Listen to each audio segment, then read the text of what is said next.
Polling میں ہنگامہ آرائی اور مداخلت کو برداشت نہیں کیا جائے گا۔ چیف الیکشن کمشنر کی جانب سے یہ کہنا ہے۔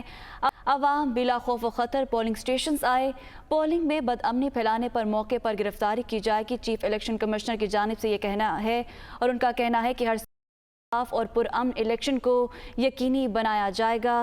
تو چیف الیکشن کمشنر کی جانب سے یہ کہنا ہے کہ پولنگ میں ہنگامہ آرائی اور مداخلت کو برداشت نہیں کیا جائے گا۔ اسی بارے مزید جانیں گے اپنے نمائندے محسن اعجاز سے۔ جی محسن، آگاہ کیجیے گا۔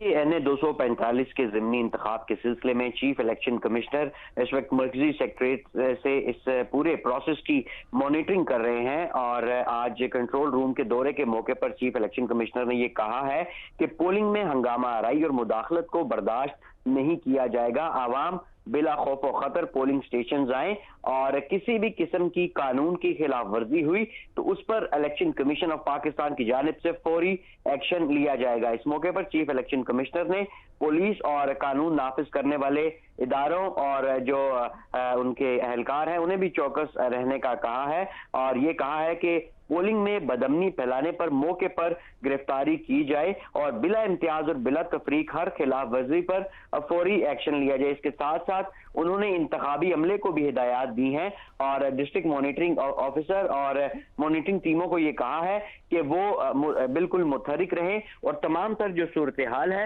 اس پر نظر رکھیں۔ اس کے ساتھ ساتھ چیف الیکشن کمشنر کی جانب سے یہ بھی کہا گیا ہے کہ عوام پولنگ سے متعلق جو افواہیں ہیں ان پر یقین نہ کریں، اور الیکشن کے پروسیس میں حصہ لینے کے لیے بغیر کسی خوف و خطرے کے پولنگ سٹیشنز کا رخ کریں۔ اس کے ساتھ ساتھ یہ بھی کہا گیا ہے کہ مصدقہ معلومات اور شکایات کے لیے الیکشن کمیشن کی جانب سے قائم کردہ کنٹرول روم موجود ہیں، کسی بھی مسئلے یا شکایت کی صورت میں ان سے رابطہ کیا جائے۔ چیف الیکشن کمشنر کی جانب سے جتنے بھی لوگ اس وقت انتخابی عمل میں حصہ لے رہے ہیں، چاہے وہ انتخابی عملہ ہے یا جو پولیس سیکیورٹی فراہم کر رہی ہے، انہیں یہ کہا گیا ہے کہ وہ بغیر کسی خوف اور خطرے کے اپنے جو فرائض ہیں وہ سر انجام دیں، اور ہر صورت میں شفاف اور پرامن الیکشن کو یقینی بنایا جائے۔